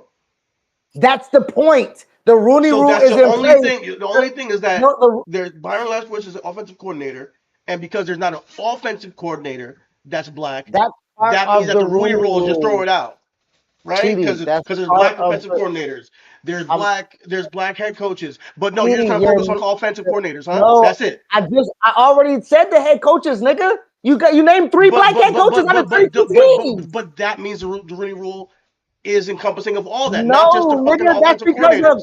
owner just wanted to probably hire a black niggas, not because of the fucking Rooney Okay, Rule. all right. If you say so, that you dismissed it completely. You dismissed the Rooney Rule completely, saying that it's not because of Rooney Rule that these guys have gotten Yes, opportunities I'm because we I'm wanted to hire a black saying guy. that. Meanwhile, before the Rooney Rule, these guys weren't getting hired as head coaches. Okay, got you. When was the first black head coach in the NFL, Chidi? Who was the first black head coach in the NFL? Do Go we look know? it Can we up, look man. that up? Look it up Okay, yourself. so that's my Look it point. up. It No, could have been listen. a Look it up it yourself. could have Look been it a up yourself. progressive. Look It it could have up. been a progressive white man that just Look, fucking. It look, wasn't because of the fucking look it Rooney up. Rule. And I didn't say it was. It's about quantity, bro. It's not just because there was one black head coach prior before Rooney Rule. It doesn't mean like there was a plethora. It was there for a fucking reason. They were gonna get sued by Johnny Cochran. So for a reason, stop sitting here and being ignorant to the fact that What was the? that the rules in place for a reason, and there's potentially there's been more black head coaches and coaches all over the league because of it. It's not harming white men. That's what I'm trying to tell you, bro. At the end of the day, this subpoena is just another representation of them trying to peel back civil rights shit for black people to get way ahead. That's all it is. Uh, um it's another signal to these racist white fucks that think that there's some kind of attack against white men. That's it. And you're sitting here defending this bullshit. Bro, I'm asking, what's the fucking point of if they keep it in place and they're ignoring it already? That's what I'm trying to say. Are black coaches Like, being hired? Yes or no? yes, Chidi, you got it. All And right it's then. because of the Rooney Rule. Because of the Rooney Rule. That's what I just said. They're only being hired because of the Rooney Rule. And if you're saying that, that's what that white man is saying. That's what I'm trying to say. You got to watch how you saying it. The black coaches, you're telling me the black coaches are only hired in place because of the rule that's It's in not place only. rather It's than not the only. merit. It's not only. It's not Okay. only. Okay. Okay. Okay. And then they take it out the way, and then black coaches don't get interviews, and then what? Then black coaches should fucking leave the NFL and don't coach there, nigga. Since you want to say make a statement. Be Colin Kaepernick a fucking black coaches. And since no fucking black coaches can That's fucking coach, then then don't no black coaches. black coaches can't be in NFL. That's just ridiculous to me. Chidi, Yeah, what are you talking about? Hold that's on. What are how. you talking? Hold on. Now stop being a fucking revolutionist. If we want to Am I a talk, revolutionist by saying this? if black coaches want to fucking revote because it's gotta be a rule instead of the fucking merit, you can't tell that I'm a good fucking head coach and bring me in, and you gotta do it because of a fucking Chris, rule. Then every black coach Chris, should leave the there's an NFL and then appetite let's in see this it. country for racism. We gotta meet people where they're at. We gotta meet Fight this back, country where it's nigga. at. We gotta meet this Then country fight where it's at. back. Then fight back. Then We gotta be meet this country where Brian it's at. Flores and sue the NFL. Then be Brian Flores and be blackballed and sue the fucking NFL and don't be a fucking head coach. And then have head coaches have some fucking balls and join the fucking lawsuit. How about that? How about other black coaches put their fucking lives on the line and then sue the fucking NFL so it's not just one black? And then what's the result of that? And then If what's you that just called? said Johnny Cochran was going to And take then them to court, and if then you what's just said that Johnny Cochran and was then all going of a to take sudden them to they get to court, live their dream and coach after that, after the lawsuit. live their dream, they just if you. Oh my God! I'm Now we asking. talking about living a dream, bro. If you want to change the fucking rule to be a martyr and say hire me as a black man rather than it be a rule to hire me as a black man, hire It's me. not a rule to hire. And that's the whole point you're missing. You keep saying it's a rule to hire them. You're saying they got hired because of the ruling rule. They got interviewed, period. And that's where I think that the people who try to make it seem like these black coaches are getting the job because they're black are idiots. No, I'm not. That's not the point. No, you're making it seem like the Rooney Rule enticed someone to hire someone, and because they I'm walked saying it into gives the them an room opportunity to because get an of the. interview. And I think that's a good thing, bro. And I'm maybe you not. disagree. I'm not. No, I'm saying if somebody is in position of power, I'm talking now. I brought it to me. I said if I was a billionaire and I was in position of power and I had a studio, and if I had the money and be Tyler Perry I don't want it imposed on me. Not saying that if I wanted to hire a white producer, then let me go find a white producer I like. Don't make it sound like an incentive that I have to go do it because it's not the same thing. It's not the same thing. The NFL is on the backs of black athletes, bro. The fact that you have a white man in charge of these black athletes who are we make the league work, right?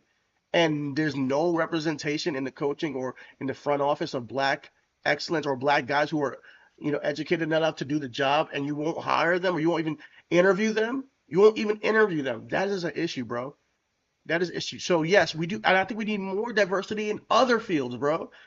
We have to meet America where it's at. America's fucking racist, bro. And yes, some people got to get forced to at least talk to other people, get out of their prejudice mindset. That's not a bad thing. I didn't say no. Who's saying that's a bad? You said. But you're making it seem like they're just getting hired because they're black and that the ruling has not done shit. You're talking shit about it, saying, "Oh, what has it had done?" As if black coaches haven't been hired before that. Like all this shit is fucked up. Listen to what the fuck I'm saying. Woody Johnson and Jerry Jones, we compare them to as two bad NFL owners. Woody Johnson have hired more black head coaches, not probably off of the interview process of the Rooney Rule, but because he liked the people.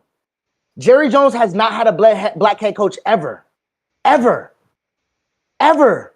I don't even know if the ceremonial fucking interview was an interview. The nigga might just let the nigga in the building and show them the trophy case. That's what I'm trying to say. What I'm trying to say. And if that's what he's doing, then he's subverting the rule. He's subverting the rule, and then he. Yes, and I think I'm thinking and my point is.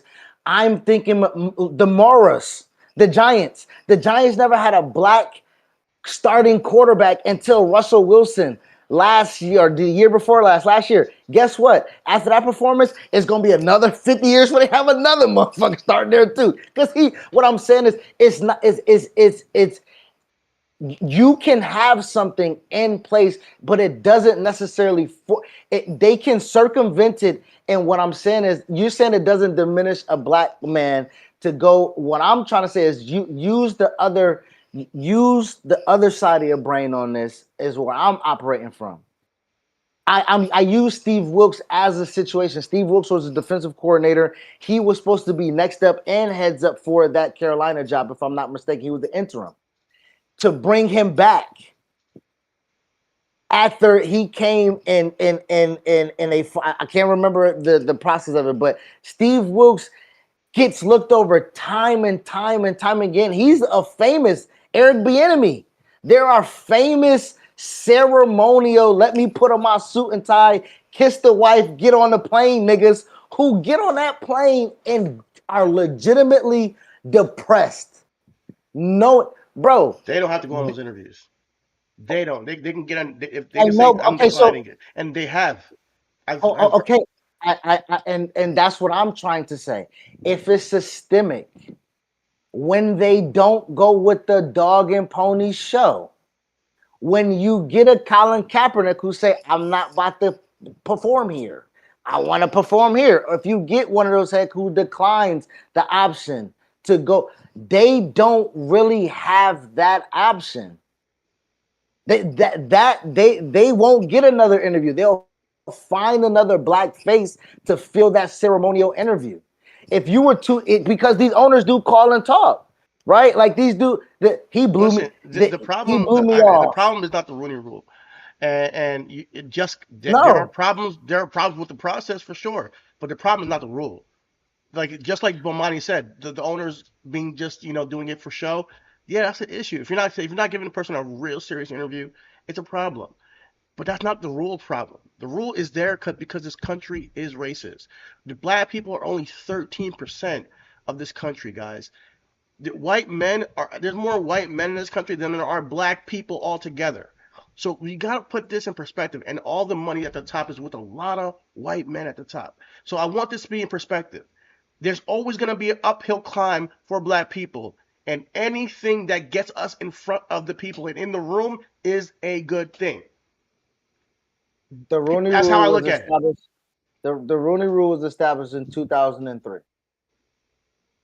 So it's relatively, it's 23 years old. So the data, like you said, of black head coaches before 2003 and after 2003. That's the statistical data that we have To dissect, yeah, for sure. to dissect and to see if because I have a problem with the process. I get the rule. I get the reasoning for the rule. I get but what I am saying is, if you're gonna, we talk about collusion in that league all the time. Yeah. We come on. That's what I'm trying. I'm not obtuse, nigga. Why Lamar Jackson ain't get a motherfucking guaranteed contract? Why motherfucking the Atlanta Falcons didn't call that nigga when he was a free agent and needed a motherfucking quarterback? Why? What's the collusion of when of Colin Kaepernick doing the police brutality protest? What's the real collusion when them niggas And you are 100% on with that. I get you, bro, and I feel you on that. And that is a good conversation to have. I do think that that is a separate conversation that I do think is worth having. But I'm talking about the Rooney Rule and this subpoena because we're in an era of pulling back things that help people of That's diverse true. natures getting seen, That's period. true. It's almost like they only want white men to make money in this country, you know? There is collusion in the NFL, absolutely. And I'm not blind to that. Like, I am 100% blind, and we do need to we need to fight that too, bro. Like, 100% we need to fight that. But when we say, oh, well, when we're so, like, cavalier about the Rudy Rule and like whatever. Like I don't like that sentiment because it's not. But It's not moving things forward. It's not. It's helping. It's pulling things backwards. Honestly. no, and this is so we might be having, you saying we're having two different conversations, but I really think they're interconnected because now listen, because this is the real facts of the Rooney Rule. You have the inception of 2003, where you have to interview at least, like you said, interview at least one minority candidate for a head coaching vacancy, right? Then in 2009, the first expansion. There's a mandate that you have to include senior football operation and front offices positions like general managers. Okay. So from 2003, 2009, like you said, we don't see a lot of diversity in the control. That's just to your point. We just need a face of control, right? We need a face of control. It's still going to come with the directives of who it is. So that's my thought process too, because I'm not trying to be surface. It's Chris Greer for the Dolphins, my nigga. Let's keep it the Dolphins. Stephen Ross, white owner. Chris Greer, black GM. Brian Flores, black head coach. What surrounded that franchise? Tanking. Now, Brian Flores was like, nigga, you sacrificed me and my credibility and what I can then go out to do on the open market, because in our private conversations, you was offering me an extra $100,000 for every loss so we can get a top-notch quarterback. Now, when we got to it, I didn't play the nigga because I didn't think he could play, because I'm trying to win. Brian Flores was then presented with Chris Greer as the face, black face, to be like, you gotta go. That's coming from the top. You see what I'm saying? So the dynamic of still hiring a black head coach and a black GM to still give white directives, it's still not correlating to me as the important. I know the I get you, importance and of it. that's one scenario. That's true, That's just but that's one many of them. scenario. Okay, then give me a second one. The second one is the stricter update for the requirements of teams requiring to interview at least 2 minority candidates for head coaching positions and at least 1 for offensive coordinator position. So that's why I wasn't sticking to the offensive coordinator. I was asking, it's a requirement for that. So I'm not caping for the attorney general or caping for these white billionaires. I'm really still, now we talking about freedoms. We talking about freedom with boundaries, correct? We just had that conversation. I own this team. This is me. I pay a fee to be in here. You about to tell me who I can hire, why I gotta hire him, the meaning of Again, why I it's gotta not hire him. who Like, you can hire; it's who you have to I interview. I And I understand. think that distinction is very important. I think it's very important that we don't just say hire, because it's very different. Like if you're saying, "Oh yeah, I only want to hire white people," yes, you can subvert the rule and whatever, but at least you're hiring, at least you're interviewing certain people that are not. I think that means something. I'm sorry. I can't sit here and just act like you're telling a billionaire who to hire. It's not what the rule is. Like we I gotta mean, you're stop saying telling a that. billionaire, okay, you're telling okay, semantics. You're telling a billionaire who to interview. That's not the That is really semantics. semantics. That is not Okay, semantics. okay. You're Uh, telling them here that you have to open the pool and find some people that are diverse and interview them. Yes, what is wrong with that in America? Like, what is wrong with in this country that is full of diverse people and people who are I'm not. qualified that are not I'm. just white men, Hold even on. women? I'm It's not. not even just. I'm, It's not even you got to do. Even you it don't got to is interview black people if you want. You can get a white gender's woman. next. Yes, You can gender's just next. yeah. You can just get a white woman and Gender's. interview her. What is the problem with that? I'm not saying that there's a. Okay, you're making it. Yes, the owner has to do that. You know why? Because the NFL is a multi-billion-dollar corporation that is worldwide and is made off the black of black men. So there's a lot you're impacting so many people. So yes, I do think in big corporations it is a positive incentive to get more culture, to get more diversity in your company. Why is that a bad thing? It's not a bad thing. It's just not even that you got I'm to not. hire them. It's just interviews. That's, We're that's talking what about, I'm saying. we're like debating if somebody should get an interview outside of white men. This is crazy to me. I'm not I'm not debating that. What I am again, we're talking about the semantics of the. It's a requirement that I interview someone, right? Like you say, based on let's meet America where we're at, right? Meet America where we're at. We just talked about you have to be a billionaire. It's hard to be a billionaire without having some type of humanity. There's not really too many billionaires we look at. So there are layers, and we're peeling back the layers of what we're talking Billionaires about. need regulation, bro. Billionaires do I need to be told what the fuck to do sometimes because they have so much power. No one man should have all that power. That's a song for a reason. Because if you don't check these guys, they will be unfair. If you don't check these guys, they will funnel and put people around them that only are yes men. If you don't check these guys, they will make sure only people that look like them and think like them have ability to get money and live out a specific dream of maybe coaching or GMing or whatever. And yes, their cognitive dissonance biases need to be fucking checked every single time. They need to be checked, bro. Is that just with billionaires or is that with people? Because we That's have what people.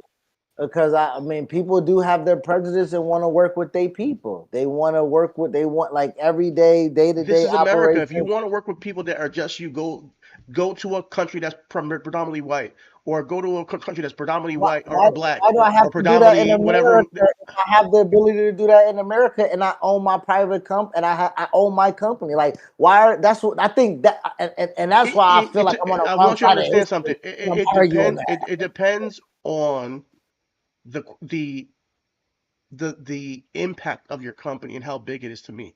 It's a big determination on, yes, should you be told to hire diverse candidates? If it's a corporate, if you're incorporated, I do think that should be a necessary thing. You are creating jobs. If you are creating more than 1,000 jobs, you should have somebody who's not just like you.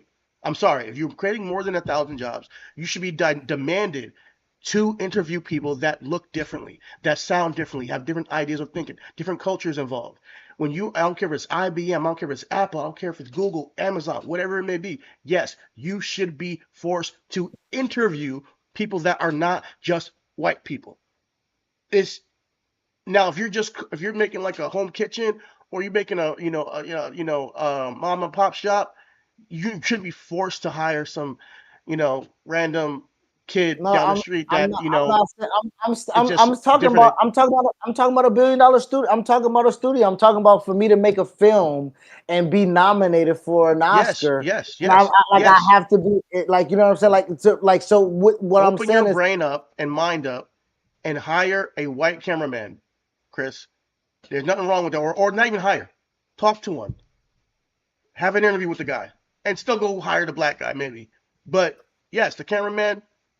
You're creating a black movie on, or maybe creating the Shaft 2026, whatever you want to do. All black cast, cool. At least talk to the white cameraman to see if he got the skills to do what you want. That that's all I'm trying to say. In America, this is a unique country and with a unique history. Black men are putting their bodies on the line for the NFL every week, every year, I'll say, for 17, 18 plus weeks. If the owner is not even mandated to at least talk to another person that looks like the people he's making his money off of, I do think there's an issue there. I do think there's an inherent issue, and that's why the rule is necessary. And these bullshit subpoenas from James Uthmeier are literally just the next thing of white men saying, yeah, we don't want anybody to have any sort of power in this country other than another white man. And they do it in a coded way by saying that we are the ones being racist to them when you are making billions off of the backs of black athletes. Stop it. You got to go? cool. Me, no. I was typing something, but I was I hear you with the, with the back to the black, and that's why I was making a real passionate argument of black head coaches have a coalition. No, Why not have a black coach coalition and have a pool and see who's getting interviewed where and what they offered and what the offering is, and if you got the same story from him, or if they telling you the same story from the other team, and I'm being dead ass. This is what I'm trying to say. This is what I'm trying. This is the trickle down effect. If black coaches legitimately in lockstep, when you say give up their dream, they not getting their dream anyway if they're not getting hired. So you lockstep with your brother and you announce, hey, there is but you do realize that there are black coaches getting hired though. So what I what I, it what creates the whole I union conversation again. Oh, we're gonna hire this black coach, and you know, and so and he'll and take the so money and not be the powerful black coach, Tom Bowles, the Mike Tomlins, the homeboy in Texas. Sorry, get his name. But uh if you're they talking band about together, there's some power there. But if we ain't with these coordinators, we don't give a fuck. They band together, like like that's or these no, cornerback coaches, like no, it's not. I'm talking about the head coaches. That's what I mean. Like I'm talking about when there is when that's what I mean. Like there is a union within. But niggas is, to your point, niggas is not going to give up their opportunity because another nigga not getting it. You see what I'm saying? Like, nigga, I got hired. The owner like me. You know what I'm saying? Like, but my point is, I just did it to your point, to your research. There was 6 black head coaches before the Rooney Rule. The merger was in 1970, and the first black head coach was in 1921. The first black head coach was Fritz Pollard in 1921 of the Akron Pros. Then you got Art Shells in 1989, Denny Green, rest in peace, in 1992. You had Ray Rhodes, who was hired by the Eagles and then coached the Packers in 99. Tony Dungy, who was hired by the Bucks, and then Herb Edwards, who was hired by your beloved Jets, who was the 6th black coach in NFL history at that time. Since then, in 2020 and 2003, there has been 27 head coaches. So 27 black head coaches hired, not interim roles. So let's say 21. So let's just say 21. Let's say No, it's 27. It's 27, but listen, and but I'm taking out 6 okay. because I'm saying, all right, we could assume that that's 6 in how many years? You said 1929 was the first one. The first one was in 1921. He was the first black head coach in the Damn. early era of the league. I don't know if was the NFL back then 1920. Was it the NFL or was they?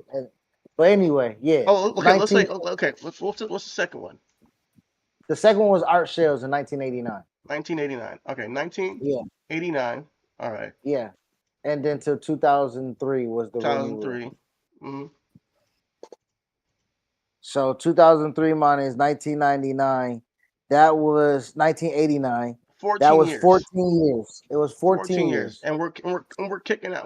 But we're just doing everything after the merger. All right. So 14 years, 5 head coaches that are black, right? Yeah, that's averaging out one every 3 years. Something like that being hired. All right. Boom. 2023. 2003. 2003, excuse me. It's been 23 years, and we've had how many since? 27 since the Rooney Rule. 27 since the Rooney Rule. All right. So already we're over the number of years. At least that's a good sign. So it's going to be a fraction.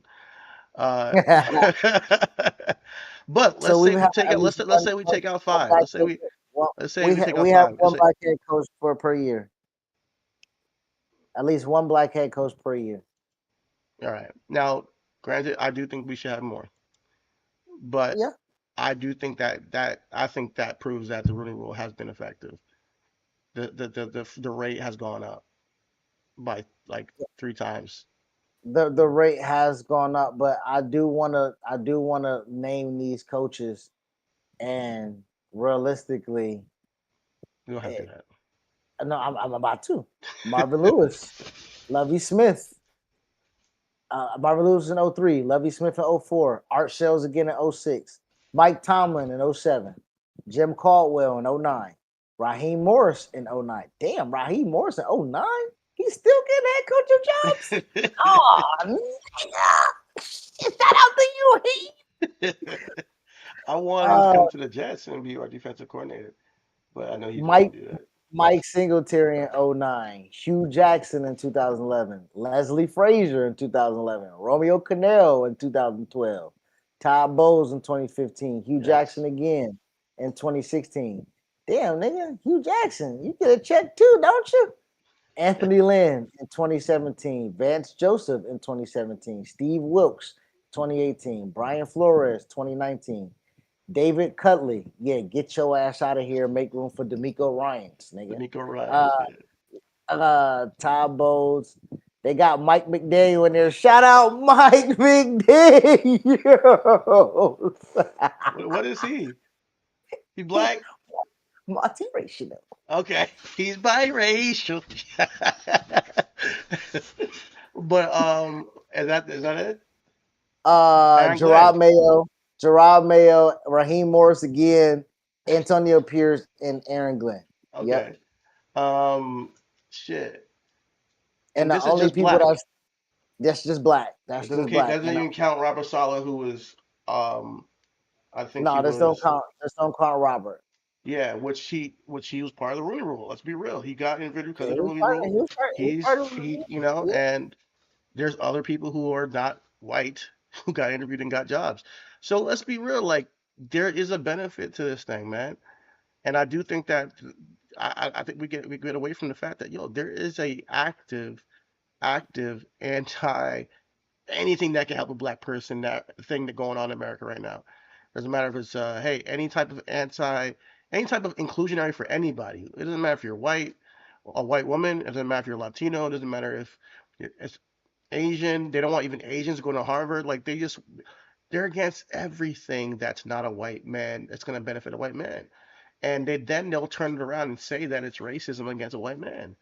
It's absurd. Meanwhile, if we go and look in how many white men have been head coaches since the Rooney Rule, it's in the hundreds probably. You know, multi hundreds. You know, so let's stop it already, bro. It's these type of things are sick to me. Like, why are you wasting your time with this? I'm not gonna lie to you. Yes and no, it works absolutely for people to get their jobs, but it is like I said. I do feel like it's a shell it's a shell thing. You know what I'm So, but if it saying? Like works, it works. I hear you, It's not but gonna work these for guys every never. organization, every owner. Some of them need to But die first before it to really, you that's know, true, but I also think when we talk about the recycling of head coaches, I see Lovey Smith on here twice. I see Hugh Jackson on here twice. I see I'll see Mike Tomlin Ty on next Bowles, year. Ty Bowles on here twice. Raheem Morris on here twice. So there are some black people getting in the door, making a good impression enough to get a second opportunity. So to your point, it is working when you can go in there but my thing, you go in there and you got to put on your best charm face. But You know what even I'm saying? white Like people got to do that though. Even you white you men get a, got to, even white men got to do that. you're right. But yes, I Mike do feel like McCarthy got two tries, right? He was in Green Bay, then he he was was in in Green Bay, he was Dallas. in Dallas, and now he's in Like, Pittsburgh. nah, shit. Now he's in Pittsburgh. So, but he's still head coach right now. He's a head coach. Yeah, he's a head coach of Oh, Pittsburgh. Mike McCarthy. I kind of forgot that. Okay. But yeah, that's his third stint as a head coach. This is the white man gets three tries, but White even man though he's gets failed twice, retired. you know. And that's what I'm saying. Like to me, and because But Mike's a good guy. he's a He's a good good guy. guy. It is a good old boy system. He definitely has won a Super Bowl with Aaron Rodgers. So yeah, you're gonna get those chances with him, and if anybody's gonna get that look, it's somebody who's done it before at a high level. And that's any position. So I'm not mad at that. If a guy like Tabos gets a second chance and he won a Super Bowl now, like so it worked. So like Yeah, I Todd Bowles might be the black Mike McCarthy. yeah, I think that things are incrementally getting better. The black Mike McCarthy is so true. The defensive black Mike McCarthy. The defensive black Mike McCarthy. Mike McCarthy is the white offensive tackle. But yeah, I think that and as time goes on, things will get better. Like I was saying, some of these old white men gotta just die. They just gotta age out of this experience called life, so we can have a more just society that is not Oh so no, man! hung up on this shit. That Jones play might need to take the lineage out. To be quite honest. If Jones what? Oh, you missed the joke. Okay, bet. I think I got what you were saying. He said plague.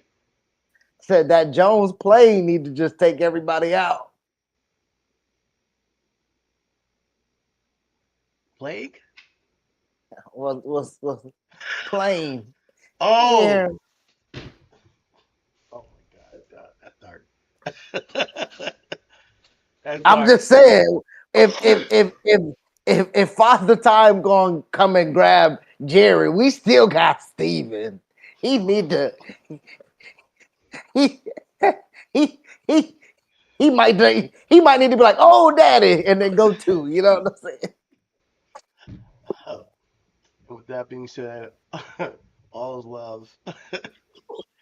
Everything is everything. I support the I Rooney can't Rule. live without my dad. Oh, take me too, Lord. Man, listen, man. Let's just wrap this up, man. This guy's talking about killing his owner of the Jet. When it gets to the point where we're talking about killing the owners of football teams, I think it's time to wrap this shit up. No, I didn't talk about killing my Killing, owner. they just I died. just no, I just displaying the actions of what could possibly happen of an owner passing. That's Yes, it. yes, no, not killing, not killing. You're right. We're just talking about them passing away. And people passing with them. All is love first. Everything is wrestling. I mean, oh shit. Everything is everything. Nigga, no look past that, nigga. And we'll see y'all tomorrow, man. Oh my lord. Peace out, guys. Man, All right.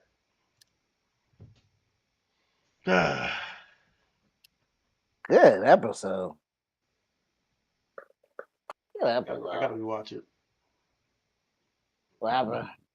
No, I just gotta rewatch it. I just have a couple moments where I feel like I might have missed your audio or something. Really? Yeah. I think I turned it muted for a second, didn't mute it off, but the back end we got it all. You know. There was one part I think during the beginning of the Rooney Rule conversation, I think I might have been an audio mishap. Let me just get it uploaded. When you was asking me to mute my mic to see if I heard it through the thing where you muted me and Might have stuff. been before that. It might have been before that. Yeah. Mm. I gotta look back at it though first.